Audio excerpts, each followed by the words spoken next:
Okay, I'll go ahead and begin. And if some folks gather a little late, we'll still provide the information for them. Well, good afternoon and welcome to Wellness Wednesday. This is part of Hiring Our Heroes Foundation, part of our virtual community, career community initiative to help educate and inform the population out there, especially those that are transitioning, those veterans out there, and those military spouses. Today, the great honor of having our featured partner, the Wounded Warrior Project, and Jeremy Matthews here. Jeremy's going to talk to you about some of the benefits and some of the initiatives that Wounded Warrior Project has ongoing and ways that they can help you in your transition from military service back into the civilian community. But a couple things up front. After retiring from the military a few years ago, I got the opportunity to work with Wounded Warrior Project while in service and in my post-transition in many capacities. And I have to tell you, there's no greater organization out there that is helping our wounded, ill, and injured servicemen and women than Wounded Warrior Project. So I'm just really proud of Jeremy and the initiative by their CEO and friend, Lieutenant General retired Mike Lennington, to continue to stay relevant, especially during this unprecedented and challenging times with our pandemic. And I'm sure Jeremy will talk about it, but I was reading the other day and I saw a news clipping of General Lennington about Wounded Warrior Project's commitment to $10 million to those wounded, ill, or injured soldiers who are suffering during this pandemic. And just, Jeremy, my hat is off to you and your entire team. I appreciate what you're all doing. So today we've got my friend Jeremy, who's going to talk you through a series of slides, and then we'll take some questions along the way and we'll answer them at the end of them. And Jeremy is a combat veteran as well from the Marine Corps. He'll tell you about that, but I just learned that Jeremy and I have shared some same battleground in Fallujah during 03-04 time period. So Jeremy, a pleasure to meet you virtually, but also to have served alongside you on the battlefield.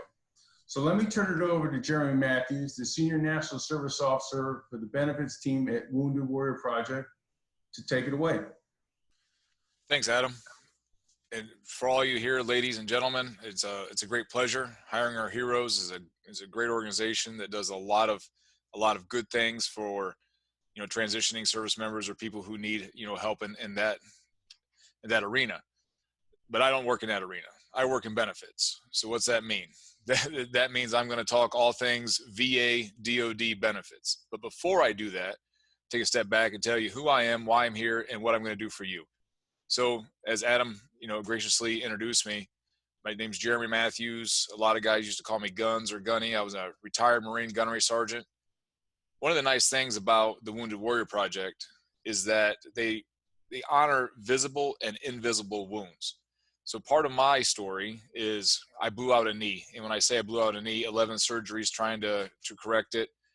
And here I am 42 years old and I actually have 2 total knee replacements. So my knees are filled with titanium, alloy, and different materials. But no one looks at me any different in the Wounded Warrior Project. You don't have to be missing a limb. You don't have to have a Purple Heart. You just have to have something happen to you in your service after 9/11. So that's the criteria for that. But when I came to the Wounded Warrior Project, I was going through the transition, and the one thing that scared me most in my life, combat 2003, 4, Afghanistan, Iraq, multiple tours, I wasn't as scared as much as I was when I was transitioning through the DOD, coming out of the Marine Corps into civilian life. From the time I was 8, 9 years old, I knew I wanted to be a Marine. And that my goals after that, I didn't have much. It was going to be sergeant major, maybe sergeant major in the Marine Corps, I don't know. But I was going down that path to eventually be a very high-ranking senior Marine and do great things. Well, my time got cut short, went through the Wounded Warrior Battalion, West Coast, out of San Diego, Balboa Hospital, that area. And when I was going through that, there was a bunch of organizations, the Wounded Warrior Project, and there's a bunch of initiatives. And now we have like Hiring Our Heroes and things. And I thought, a lot of these organizations would be great, sign up for them. But what I didn't do was I didn't follow through myself. So then civilian life happened. And that was the hardest thing I have ever done as a grown man, is try to put back on a back shelf what I did in the Marine Corps, because, you know, that's important, but that's a chapter. It closes. When that DD 214 is official, now you're a veteran. So what does a veteran mean? That means you are no longer actively wearing a uniform. Now you're back in society as a percentage of people who have honorably served our country. So in my situation, I have, you know, a couple boys, and I have a wife, and transitioning, I use a couple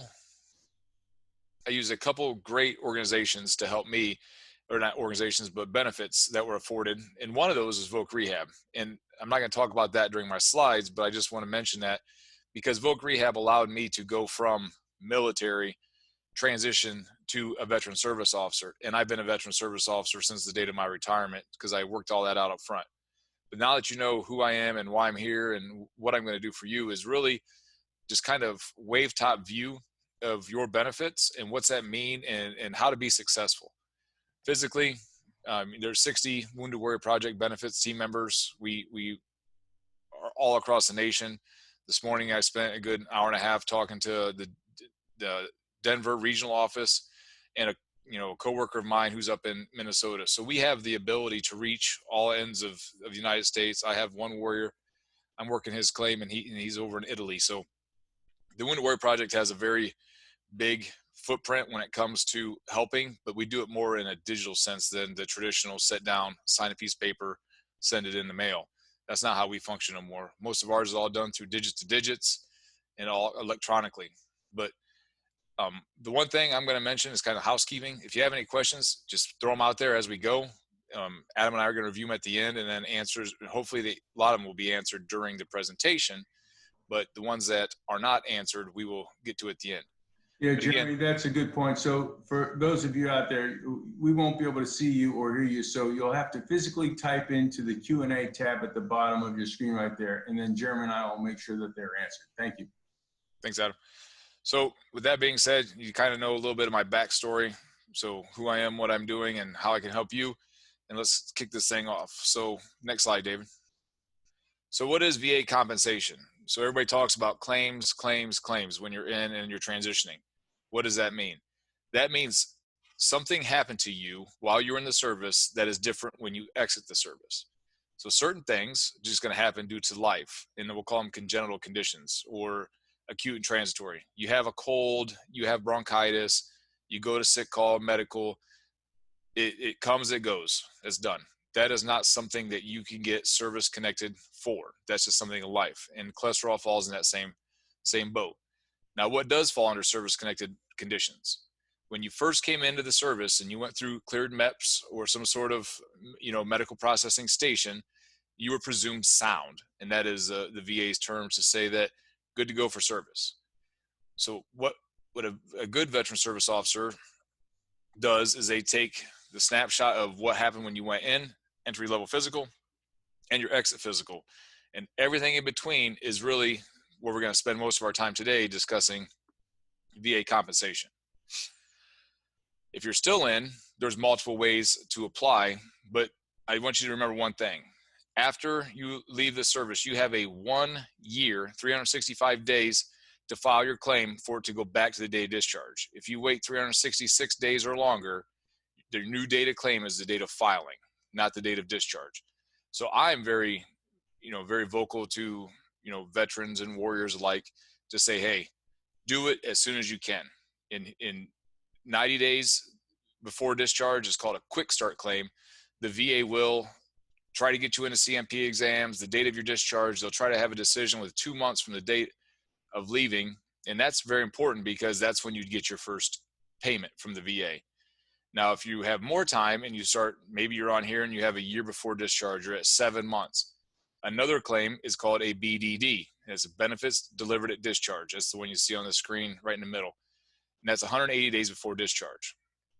So if you go from 180 days to 90, that would be the BDD claim. That says, hey, VA, I'm getting out. Here's what's wrong with me. Please make a decision so I know what the decision is upon discharge. So that way, when my first payment is due from you, that's in my pocket. So when I talked earlier about the transition, one of the things that people worry about is I've had a pretty stable environment when it comes to bills being paid, because my check was on the 1st and 15th of every month. I had housing provided or housing stipend provided by the military. Those things tend to go away unless you're a retiree. But if you're 4-year, 8-year, 12-year and a non-med board type discharge, or just a traditional, I did my time, I'm ready to leave, the time's good, then that may be very important for that transition. So the earlier you get it in, the better it is. So the one key thing I want you to remember from that is there are claims that can be filed for your conditions, and we'll get to what makes a claim here in a second, but you can file before you leave active duty. If you're in the Guard or the reserves, AGR programs, you've been Title 10, Title 32, even if you're still wearing a uniform 1 weekend a month, 2 weeks out of the year, I can still, or we could still, not just Wounded Warrior Project, you as the individual veteran can still file a claim and receive compensation up until the date of discharge in lieu of drill pay, whichever one's greater, you get to pick. So that's good to know as well. But I get asked quite a bit, that's why it's on the slide, compensation and pension. Exams, what are those? You cannot go out and automatically say, hey, VA, I'm ready for my exams. The VA will review your file and they will send you to these exams. These are just things on this one, the overview are, traditionally questions that are asked a lot. How do I set up my exams? You don't. The VA sets up your exams off of the evidence of your claim file that you submit. And then notification, that's how you get your decision. It's called decision letter. And that's what's also used for, ancillary benefits that you may use, state, local, federal, taxes, vehicles, disabled veteran license plates. They always need that VA letter. And that's off the award letter. And then supplemental, higher level review and appeals. Those are terms that are tossed around, but that's always when the VA denies and you don't agree, there's options. So in that order, supplemental, higher level review and appeal is how you get a decision overturned. An appeal in my world, in the Wounded Warrior Project benefits realm, is the last thing you want to do. You're going to tie that up for 2 or 3 years when a lot of times it can be solved with just a couple documents or a medical opinion, and we'll get to that. Things get denied for a couple of reasons. One, it was filed and it should have been filed. An example, I was not shot. I do not have a Purple Heart, but I could claim by law, the VA allows it, I could claim a gunshot wound. I can put it on the paper. The VA has to deny that, right? Well, no matter if I go supplemental, higher level review, or appeal, it's still going to be denied. The evidence of record does not allow for me to file that claim and have it validated by fact, so it will be denied. Appeal would take 2 or 3 years. I go in front of the Board of Veterans Appeals for it still to be denied. That, some people will call it a frivolous claim. It's just something that shouldn't be filed. So that's one reason people get denied. Another reason is they don't have any treatment in their record and it's not tied back. In the slide here in a minute, we'll discuss all of that in its entirety. But I just wanted to throw some things out, the things that people hear. We used to call it the barracks lawyers, the C lawyers, where you hear do this, do that, and you're not real sure. One, I always say get a veteran service officer to help you. And it's not just the Wounded Warrior Project. It's a great organization and great benefits folk, but there's also the DAV, the American Legion, VFW, and this kind of a little secret, but the WWP, Wounded Warrior Project, actually gives a grant each year to the VFW because they apply for it to help with our BDD claims of people leaving the service. So when you go through your TAPS, SEPs, Soldier for Life, and I think every branch has got a different name for it, but when you're transitioning, there are people there on your base that can help you file claims that do traditionally what I do. So they're all great. They all know what they're doing. The thing is do it with a veteran service officer. If you take nothing else away from today's class, have a service officer help you. Reason being, traditionally, the VA provides these stats, 40% greater grants when working with a veteran service officer. So if you file and you get 50% on your own, you probably could have got 90% if a veteran service officer would have connected all the dots, dotted the I's, crossed the T's. So that's just kind of some of the stuff that I wanted to get out of the way, because a lot of times questions will start popping up before I even get started on those things.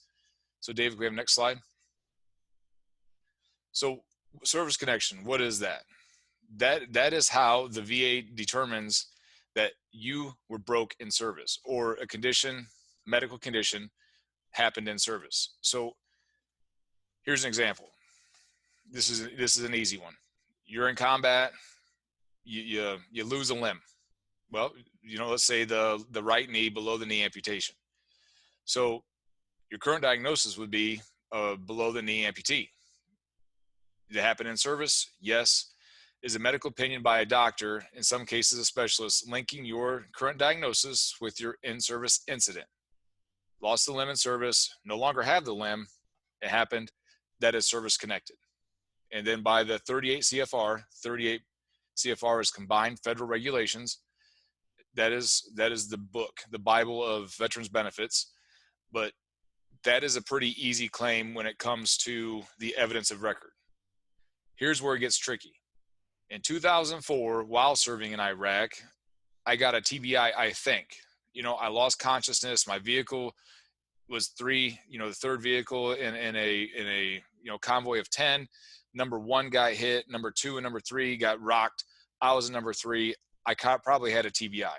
How do you get that linked?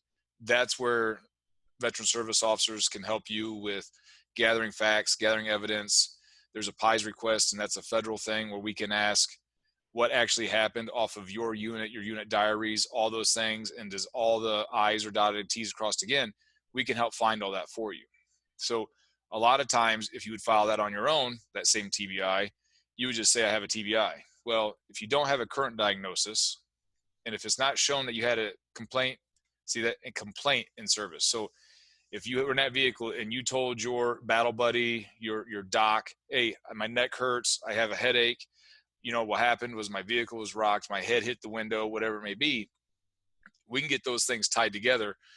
And then the nexus is your doctor, current physician or specialist, and sometimes it'd be your PA at your base, what they call basic aid stations, or so on like a Fort Bragg example.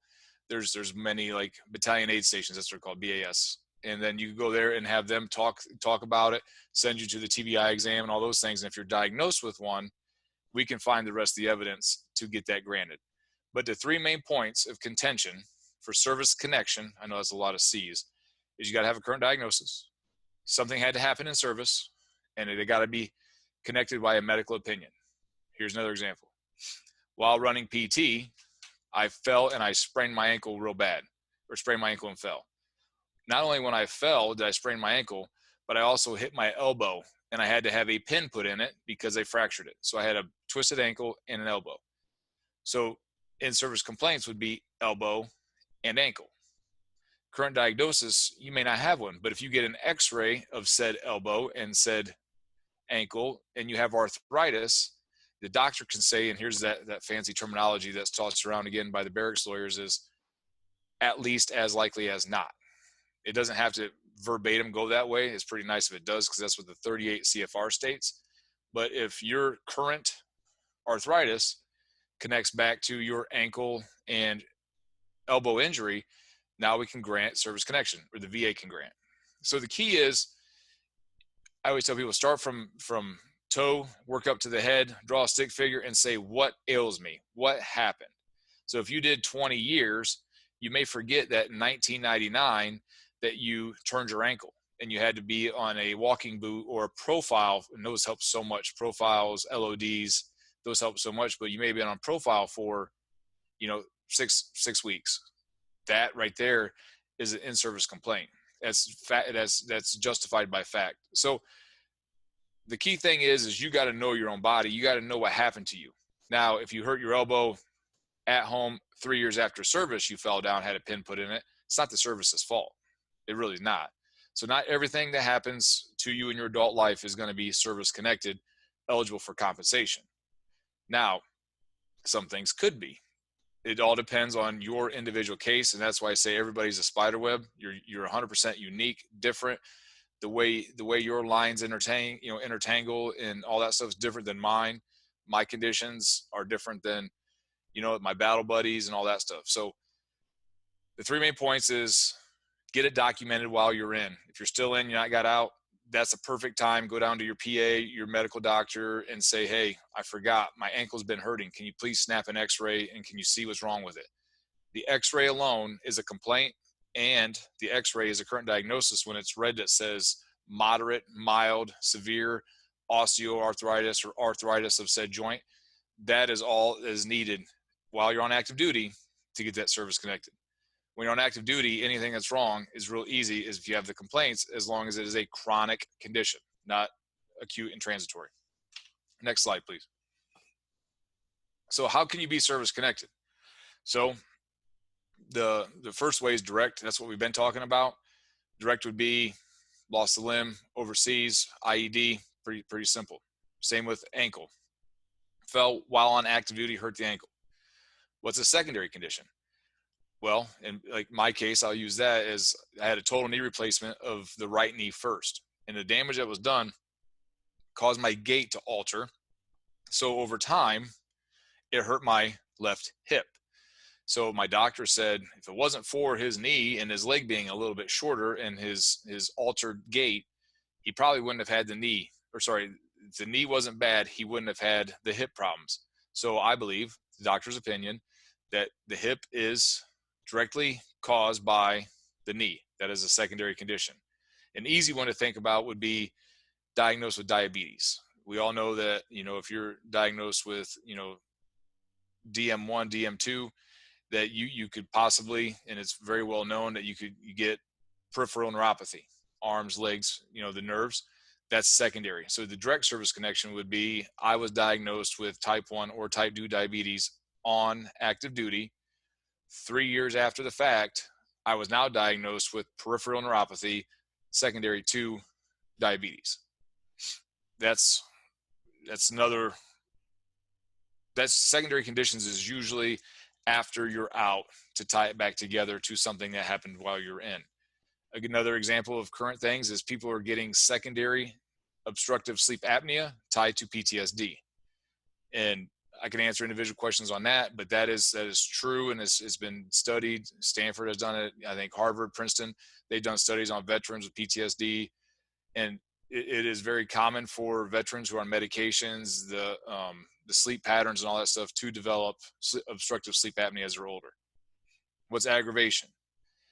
Let's just say, hypothetically, you came in, we talked about that presumed sound. Well, if you went through MEPS and they had any kind of medical board, med board we call it, or BUMED, Bureau of Medicine, grant you a waiver. I was playing football in high school, I hurt my knee. I was a cheerleader in high school, hurt my ankle. You get to MEPS, you tell them that's what that scar is from. They send you off to a consult. They bring you back. At the consult, they say, yep, they're good, but it's a little bad, but they can still serve. Well, you cannot get direct or secondary condition because you came in with that. So it's aggravated. So over the 4 years, if you were just going to college, not serving, or 24 years, whatever it may be, then that aggravation wouldn't have happened. But because of active duty rigors of service, aggravation happens. Presumptive conditions, moving on to the next one. Certain things happen that you have no control over. So an example is veterans who served in Vietnam. We've all heard, or you should have heard, and if you're in a uniform at some point, you should have heard of Agent Orange in Vietnam. What is that? That is chemicals that were sprayed over the jungles of Vietnam to reduce the vegetation so people could see. Well, we didn't realize when we sprayed it all, and I say we, I'm not that old, trust me, but that it was going to have long-term health effects. So if you were in Vietnam and now 50 years later, you get things like diabetes, heart disease, ischemic heart disease, those can be presumptive. For current wars in Iraq and Afghanistan, Afghanistan doesn't fall under the Persian Gulf War illnesses, but Qatar, Bagram, and I'm not the one to makes these rules. This is VA. Bahrain. Could I say Qatar, Bahrain, Saudi Arabia, Kuwait, and Iraq, because of whatever reason, people are coming back at a greater clip for people who serve than their civilian counterparts are getting things like chronic fatigue, fibromyalgia.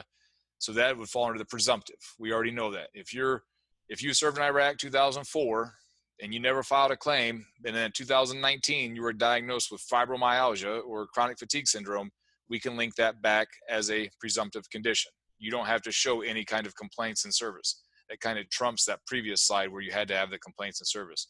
Anything presumptive is the government has run studies and they agree due to whatever the environment, the water, whatever it was. Camp Lejeune water is one. So there's different things that people can get presumptive conditions service connected for when they are when they do not have the link back to when they were in the service as a direct injury, illness, or disease. Golf war undiagnosed, the three words there pretty much stated. There is conditions that people are having now that there is no medical etiology for that shows who, what, when, where, why, or how they got this condition, but they have it. So a Gulf War undiagnosed condition is a claim if you have a condition that can't be linked to anything else, but is due to being in the desert environment. And then things like paired organs and extremities. If you have, while in service, you had a right kidney issue, and later down the road you have a left kidney issue, that'd be a paired organ. If you're a Marine and you hurt one shoulder doing pull-ups, and then over time, the other shoulder's hurt, it's extremities, paired organs, extremities. But there's different ways to get service connected. But the biggest thing is documentation, documentation, and documentation. That's how you win these cases. Next slide, please. People talk about individual unemployability, or what is that? Well, let's start with VA compensation. Now, I'll show you VA math here towards the end of the call, because I think that's very, it's something that you can learn real quick. That is one of the things that will stress you out probably the most about a VA claim, is how the VA does math. Individual unemployability is people who are not 100%, but they cannot work. So if you have medical conditions, then you can't work. So here's an example. You could have a 60% severed spine. You could sever your lower lumbar spine, hurts, and now you're paralyzed waist down. There's no real injuries to the legs up front, but there is to the back. So if a doctor's like, there might be some hope that you can walk again, so you file for a claim and they grant you 60% for your spine. Well, you can't work because you're still going through rehabilitation, or just rigors of life won't allow for you to be gainfully employed. At 60%, one condition, and if you got in a wreck and hurt your back, there's going to be more, but for all intents and purposes here for this example, we're just going to say one condition. At 60% not working, they can grant you individual unemployability, which means you get paid the 100% rate, even though you don't have 100%. Now, if you have two or more service-connected disabilities, with that one being 40%, example, you have a 40% lumbar spine, which is bad. Usually, it's bad, but you still function for the most part. But you also have a 30% hip, 20% knee, 10% back, 10% skin, 10% hearing, and it equals out to be 70%. If that back just doesn't allow you to sit in a chair very long or stand up and all those things, IU could be granted as long as the medical provider agrees and they pay the 100% rate. That's how you get 100% if you're unable to work. If you're 100%, you're 100%. You can't be, now if I was teaching a class here, I'd knock on the wood.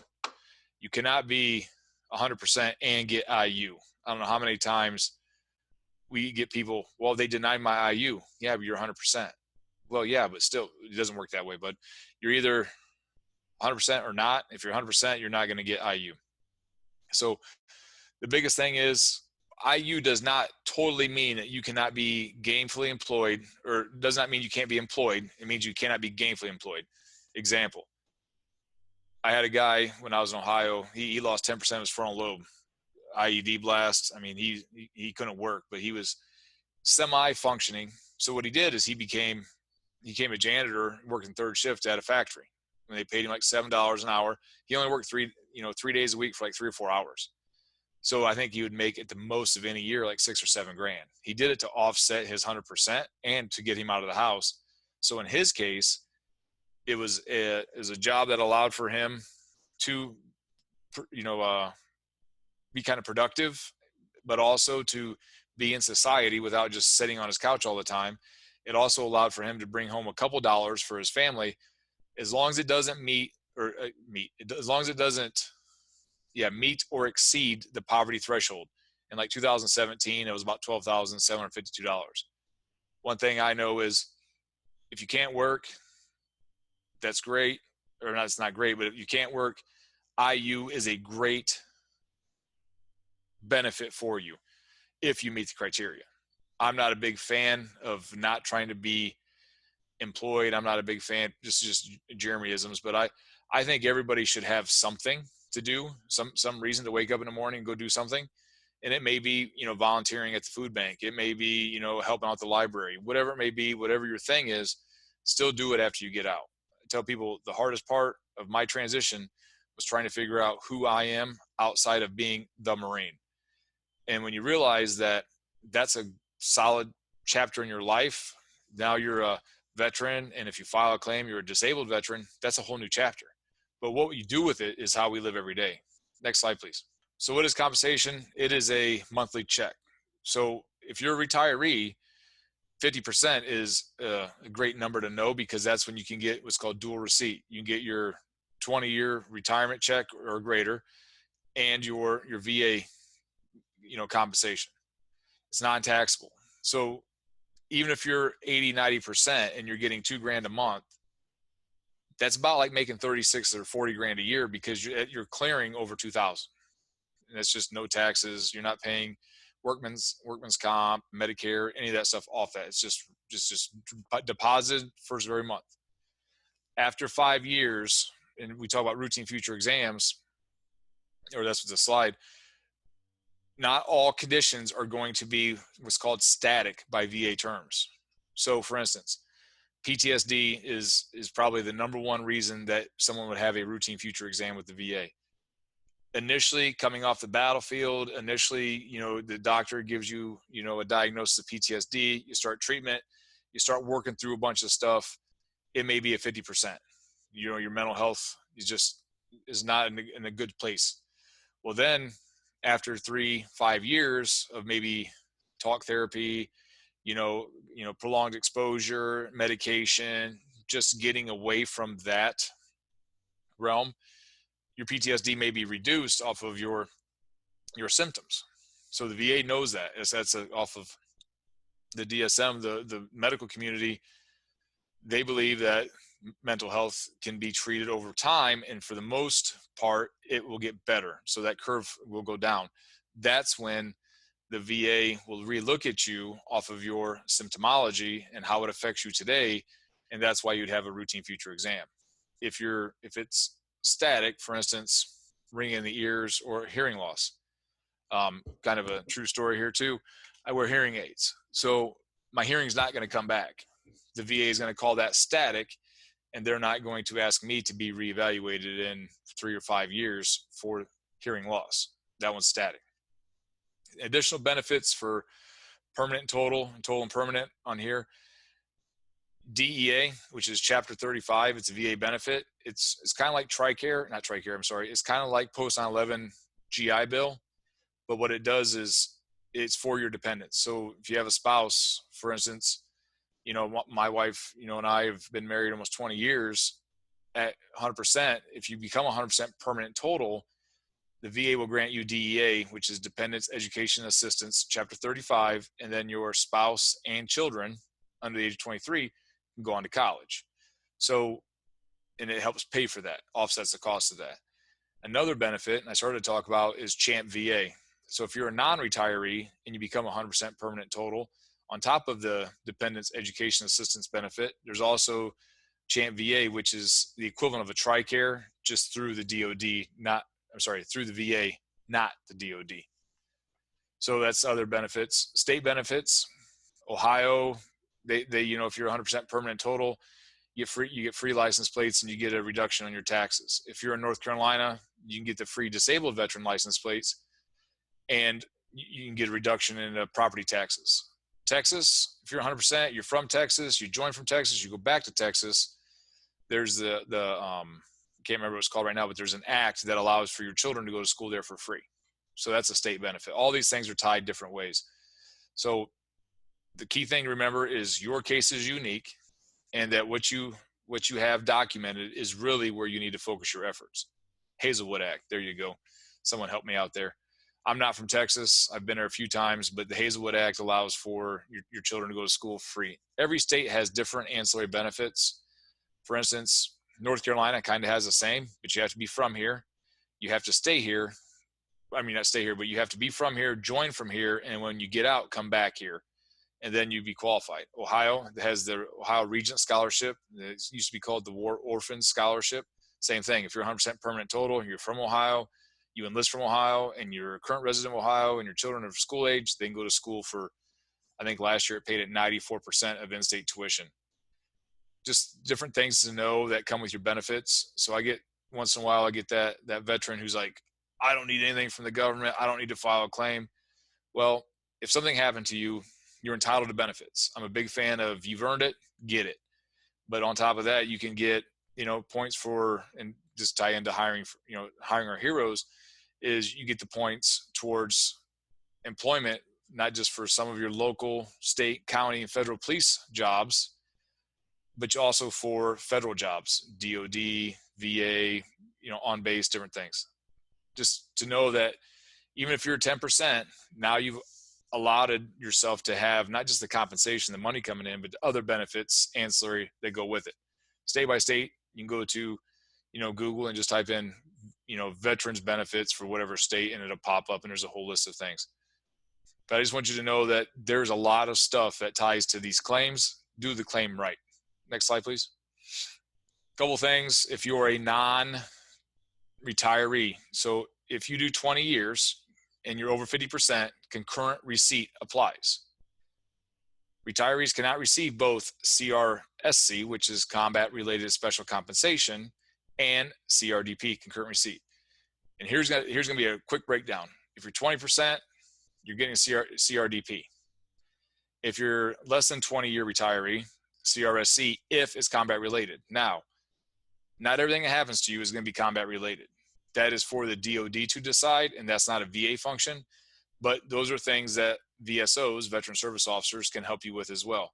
So in my case, some of my things are combat related, even though they're not Purple Heart, they're still combat related. TBI, I use that example of the third vehicle. That's a true story with me. So I have a TBI relating to combat. I didn't get Purple Heart for it, but it is combat related. So since I didn't do my full 20 years, I get offset of my retirement check that I would have got as combat related special compensation. So just to know it, there's two different ones. 20-year 20-year retiree gets concurrent receipt for the retirement disability pay after 50%. And if you're a non-20-year retiree, medical board, and here's the key, you do 8 years and decide that you want to go home and you get your DD 214, you're not a medical retiree. You just did 8 years honorably and you went home. This is for people who go through IDES, the PEB, MEBs, through their services because they're told that their career is being cut short due to a medical condition. Just kind of know those acronyms. They apply to different demographics of people when they get out. Next slide, please. With all the things I've said, I kind of just given a wave top view of benefits, maybe trying to, trigger some things. And again, if I've said one thing that's important, get help with your claim from a VSO. But post 9/11 GI Bill, if you're still in and eligible to transfer it and you don't plan on using it, now's the time. Do not wait till you get out. A lot of people miss out on that, and then their dependents don't go to school. But the post 9/11 GI Bill, if you serve 36 months after 9/11, you're entitled to it. It does help you if you're going to go to school with the stipend and VA benefits, and let's say, and using an organization, say, Voc Rehab, or a chapter of the VA is Voc Rehab. But if you're using Voc Rehab, post 9/11, maybe working part-time, going through that transition, that might be an option for you. Getting out and just going right into work and transferring the post 9/11 GI Bill, if you're eligible to retire, you're eligible to transfer it, that is. But just getting out and letting your children or your spouse or somebody use it, that's another option. If you did less than 36 months, they will prorate it. So that's where you get a lot of times Guard, Reserve, AGR. They did 10 months on a Title 10. They're not going to get the 100% for the most part. There's reasons they can or how they can, but the VA can offset that with Voc Rehab, and a veteran service officer can help you write your plan to use Voc Rehab to be successful for yourself. Everybody's case is unique. But a monthly housing stipend I talked about, and then they pay for your books, stuff up to $1,000. The key is these are benefits that you've earned. Use them through your transition. Next slide, please. Voc Rehab. How does Voc Rehab work? Well, one, it's not a employment program.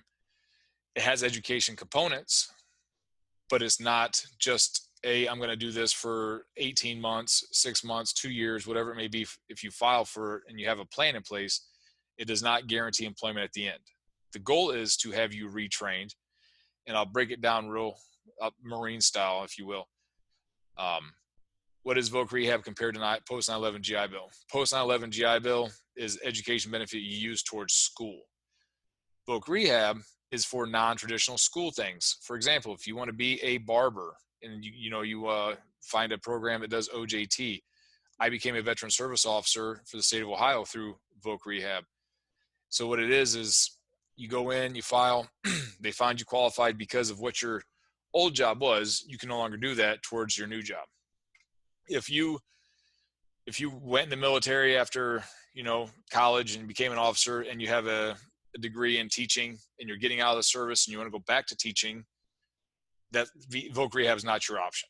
It's not something that most VA benefits counselors for voc rehab are going to authorize, because that you've already educated for that. You already have it. Now, if you are educated to be a teacher, but say you have a TBI or you've developed some sort of condition that no longer allows you to teach, maybe a speech impairment, maybe twitches, something, I don't know. It just, conditions happen to people.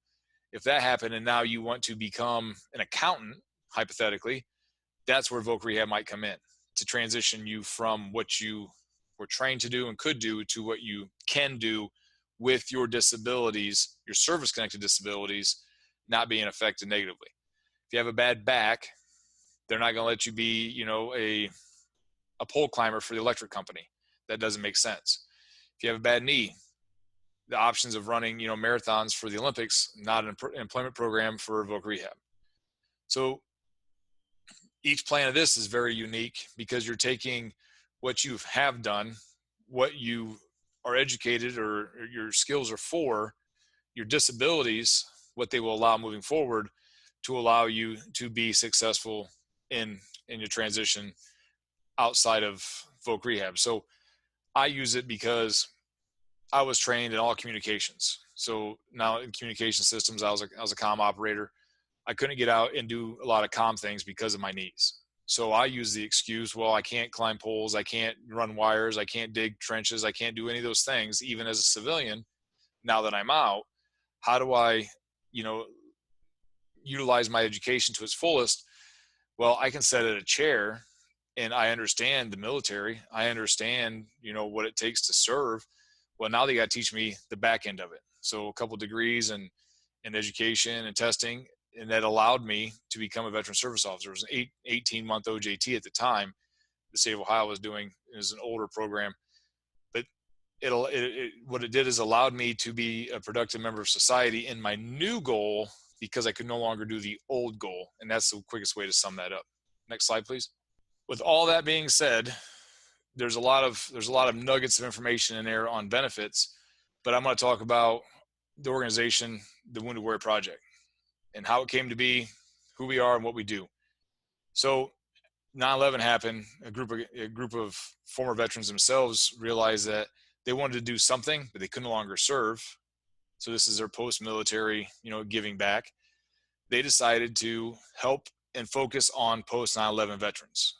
And what they did is they started with backpacks, Walter Reed, Bethesda, handing out personal care items. It used to be a time when you'd be sitting in Landstuhl, Walter Reed, Bethesda, and your family would come in and you didn't even have a pair of underwear, socks. All you had was your gown. And if you've been in the hospital for long periods of time, you want shorts, pants, different things like that, especially if visitors and all those things are walking around trying to get back on your feet, the gown's blowing open in the back. That's not where you want to be as a veteran, too proud, I guess. So these guys, they came together and said, we're going to give them some personal care items. And that's how we originally started. We still do that to this day. We have 3 teammates in Germany at Landstuhl handing out backpacks to service members, guys and girls coming off the battlefield, injured there. We're still handing out backpacks and such. Some of you on the call today may have encountered our people there, Walter Reed, Bethesda, Brooke Army Medical Center in San Antonio. We got people all over to do that specifically. That's how we were started. And then over time, we've developed And one of the things we used to do even before this COVID-19 situation we're all living through was a couple days a month I'd work from home to allow me, just some time just to focus on different projects and stuff. So when the COVID happened, we were pretty flexible to our whole organization to, migrate to a work from home setting. So all of our employees are still working every day, but our pillars are kind of broke up in, how do you segment the organization? Financial wellness. So in that would come Warriors to Work, the benefits team. We want you to have a productive job. That's where Warriors to Work comes in. It will help you along. I mean, we're a proud partner with Hiring Our Heroes to help people be gainfully employed coming off military active duty or through the Guard Reserve active duty time into their new civilian component. So benefits helps with the VA claims. Warriors to Work helps with resume writing and all those things. Same, Hiring Heroes. They've been in our office many times. I'm outside of Fort Bragg, if you didn't know, here in Fayetteville, North Carolina. But people come in and they would just want an overall brief, and that's kind of what I'm providing now. But that's financial wellness comes into that. Adam talked about it you said $10 million. Actually, we freed up extra money because we had so many people ask for, or qualified and asked, unfortunately, for our grants. So after COVID-19, we were like, what can we do to help? We wanted to get people with financial issues, feeding their families, past due on their rent, electric, mortgage. This all falls under the financial wellness piece here.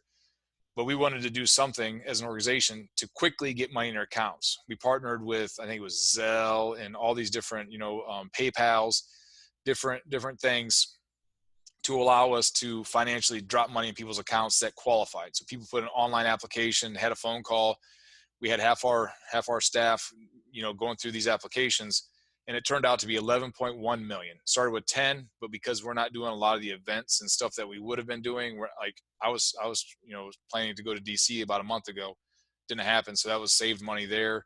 So they reevaluated the books, realized that we could free up a little bit more money, $11.1 million directly at individual $1,000 grants to veterans who are alumni of the Wounded Warrior Project.